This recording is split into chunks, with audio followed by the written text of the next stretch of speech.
Assalamualaikum warahmatullahi wabarakatuh.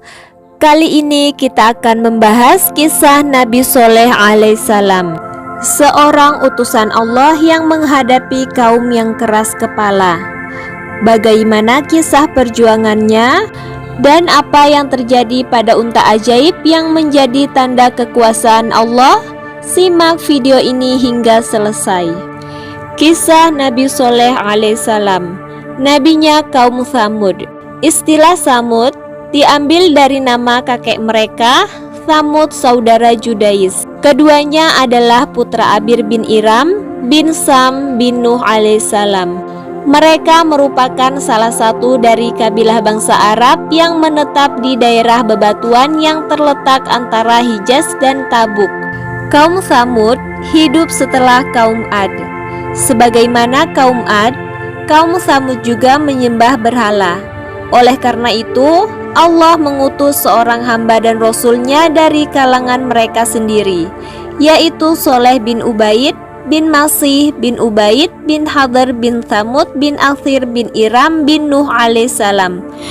Suatu ketika, Nabi Soleh alaihissalam menasihati kaumnya, "Adakah kalian akan dibiarkan tinggal di sini, di negeri kalian ini dengan aman, di dalam kebun-kebun, mata air, tanam-tanaman, dan pohon-pohon kurma yang mayangnya lembut?" Quran Surat Asy-Syu'ara ayat 146 sampai 148. "Dan kalian pahat sebagian dari gunung-gunung untuk dijadikan rumah-rumah dengan rajin, maka bertakwalah kepada Allah dan taatlah kepadaku. Dan janganlah kalian menaati perintah orang-orang yang melewati batas, yang membuat kerusakan di muka bumi dan tidak mengadakan perbaikan." Quran Surat Asy-Syu'ara ayat 149 sampai 152. "Wahai kaumku, sembahlah Allah. Sekali-kali tidak ada bagi kalian Tuhan selain Dia. Dia telah menciptakan kalian dari bumi, tanah, dan menjadikan kalian pemakmurnya. Oleh karena itu, mohonlah ampunannya, kemudian bertaubatlah kepadanya. Sesungguhnya Tuhanku amat dekat rahmatnya lagi memperkenankan doa-doa hambanya." Quran Surat Hud ayat 61. Selanjutnya Allah Subhanahu wa Ta'ala berfirman, kaum Tsamud berkata, "Wahai Soleh, sesungguhnya kamu sebelum ini adalah orang di antara kami yang kami harapkan. Apakah kamu melarang kami untuk menyembah apa yang disembah oleh bapak-bapak kami? Dan sesungguhnya kami betul-betul dalam keraguan yang menggelisahkan. Dan sesungguhnya kami betul-betul dalam keraguan yang menggelisahkan terhadap agama yang kamu serukan kepada kami." Quran Surat Hud ayat 62. Soleh berkata, "Wahai kaumku, bagaimana pikiran kalian jika aku mempunyai bukti yang nyata dari Tuhanku dan diberinya aku rahmat kenabian darinya? Maka siapakah yang akan menolong aku dari azab Allah jika aku mendurhakainya? Oleh karena itu, kalian tidak menambah apapun kepadaku selain dari kerugian." Quran Surat Hud ayat 63. Kata-kata Nabi Soleh di atas merupakan sikap yang penuh kelembutan dari beliau. Hal itu beliau lakukan dengan ungkapan kata-kata yang indah dan penuh keluasan dalam menyuruh kaumnya menuju kebaikan. Setelah Nabi Soleh menasehati kaumnya dengan lembut, kaum Tsamud berkata kepada Nabi Soleh, "Sesungguhnya kamu adalah salah seorang dari orang-orang yang terkena sihir." Quran Surat Asy-Syu'ara ayat 153. "Kamu, Soleh, tidak lain melainkan seorang manusia seperti kami. Maka datangkanlah sesuatu mukjizat jika kamu memang termasuk orang-orang yang benar."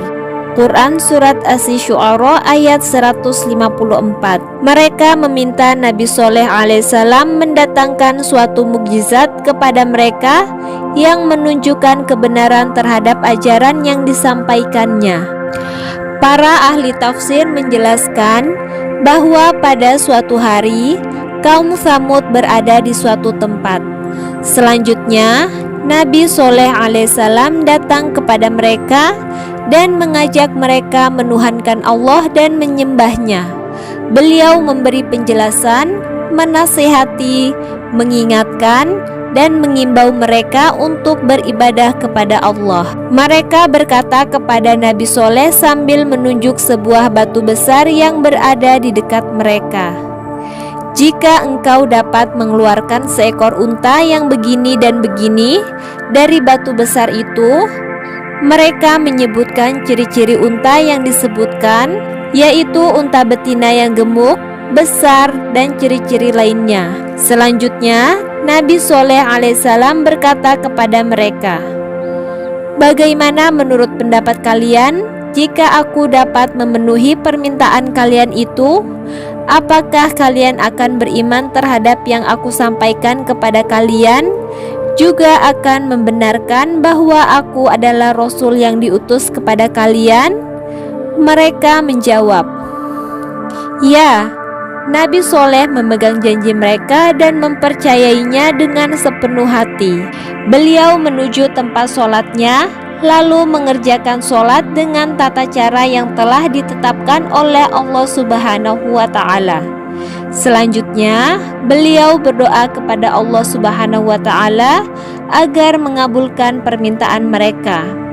Maka Allah Subhanahu wa Ta'ala memerintahkan batu besar itu terbelah dan keluarlah seekor sapi betina yang besar, gemuk, dan ciri-ciri khas lainnya sebagaimana yang diinginkan oleh kaum Nabi Soleh. Ketika unta betina itu muncul, mereka menyaksikan sebagai peristiwa yang sangat menakjubkan dan pemandangan yang sangat luar biasa. Hal itu merupakan hasil kreasi kekuasaan Tuhan yang sungguh hebat dan sebagai bukti nyata yang tak terbantahkan, sehingga banyak di antara kaum Nabi Soleh yang langsung beriman. Akan tetapi, mayoritas dari mereka tetap berada dalam kekafiran, kesesatan, dan keingkaran. Setelah itu, ditetapkanlah kesepakatan bersama agar unta betina itu dibiarkan hidup di tengah-tengah mereka, merumput dan minum sekehendaknya di tanah mereka. Unta itu datang dan pergi ke sumur dari hari ke hari. Ketika sampai di sumur, unta itu meminum airnya untuk hari itu saja. Sementara itu, kaum Nabi Soleh datang ke sumur itu dan mengambil airnya untuk persediaan hari berikutnya. Waktu terus berlalu dan keadaan seperti itu terus berlangsung hingga para tokoh kafir dari kaum Nabi Soleh berkumpul dan bersepakat untuk menyembelih unta betina itu. Keputusan itu mereka sepakati bersama agar mereka bisa kembali tenang dengan tidak lagi disibukkan oleh keberadaan unta itu.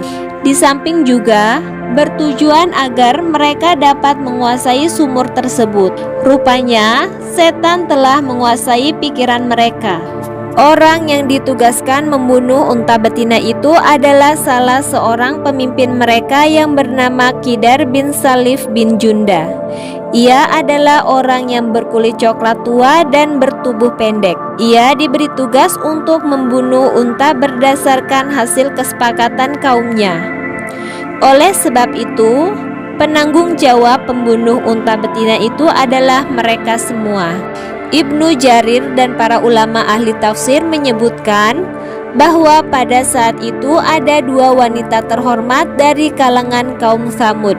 Wanita pertama bernama Saduk binti Mihya bin Zuhair bin Mukhtar. Di samping mempunyai kedudukan yang terhormat di kalangan kaumnya, ia adalah wanita kaya dan cantik. Sebelumnya, ia pernah dinikahi oleh laki-laki muslim dari kaum Tsamud, tetapi kemudian ia menceraikannya. Selanjutnya, Saduk memanggil putra pamannya yang bernama Masroh bin Mahraj bin Mahya untuk membunuh unta itu. Masroh pun menyetujuinya. Adapun wanita kedua bernama Unaizah binti Ghunaim bin Majlas, yang juga dikenal dengan julukan Ummu Ghanamah. Ia adalah wanita kafir yang sudah lanjut usia. Ia mempunyai beberapa putri yang cantik-cantik dan mempunyai harta yang sangat banyak. Suaminya bernama Dhu'ab bin Amr, salah seorang tokoh pemimpin kaum Tsamud. Unaizah menawarkan salah seorang dari keempat putrinya yang cantik-cantik untuk diberikan kepada Qidar bin Salif. Sesuai keinginannya, jika ia berhasil membunuh unta Nabi Soleh, Qidar menyetujuinya. Setelah itu, kedua pemuda tersebut, Masro dan Qidar, mulai menyusun rencana untuk membunuh unta Nabi Soleh. Kedua pemuda itu pun segera pergi ke kaumnya untuk mengutarakan rencana tersebut. Kaumnya memberi bantuan tenaga dengan mengikut sertakan 7 laki-laki lainnya, sehingga jumlah mereka yang hendak membunuh unta Nabi Soleh menjadi 9 orang. Jumlah mereka yang 9 orang itu disebutkan dalam firman Allah Subhanahu wa Ta'ala. Dan di kota kaum Tsamud itu ada 9 orang laki-laki yang membuat kerusakan di muka bumi dan mereka tidak berbuat kebaikan. Quran Surat An-Naml ayat 48. Laki-laki yang berjumlah 9 orang itu pergi ke kabilah-kabilah lainnya untuk meminta dukungan. Para kabilah menyetujui dan merestuinya. Akhirnya mereka berangkat dan mulai mengintai unta betina milik Nabi Soleh. Allah Subhanahu wa Ta'ala berfirman, kemudian mereka sembelih unta betina itu dan mereka bersikap angkuh terhadap perintah Tuhan. Mereka berkata, "Hai Soleh, datangkanlah apa yang kamu ancamkan itu kepada kami, jika betul kamu termasuk orang-orang yang diutus Allah." Quran Surat Al-A'raf ayat 77. Para ulama menjelaskan bahwa ketika mereka menyembelih unta itu, orang yang pertama kali menyerangnya adalah Qidar bin Salif. Semoga Allah melaknatnya, hingga unta itu terpelanting roboh ke tanah. Selanjutnya, mereka beramai-ramai membunuh dan memotongnya dengan pedang mereka. Saat anak unta mengetahui nasib induknya yang tragis itu, ia segera lari ke gunung menjauhi mereka dan melenguh sebanyak 3 kali di puncak gunung. Atas kejadian itu, Nabi Soleh alaihissalam berkata kepada mereka, "Bersukarialah kalian semua di rumah kalian selama 3 hari." Quran Surat Hud ayat 65. Maksudnya tenggang waktu 3 hari setelah kejadian itu. Akan tetapi mereka masih juga tidak percaya dengan janji ancaman Nabi Soleh yang telah didukung oleh bukti kebenarannya. Bahkan sore hari setelah kejadian itu, mereka merencanakan pembunuhan terhadap Nabi Soleh. Mereka sangat menginginkan Soleh segera wafat menyusul kematian untanya.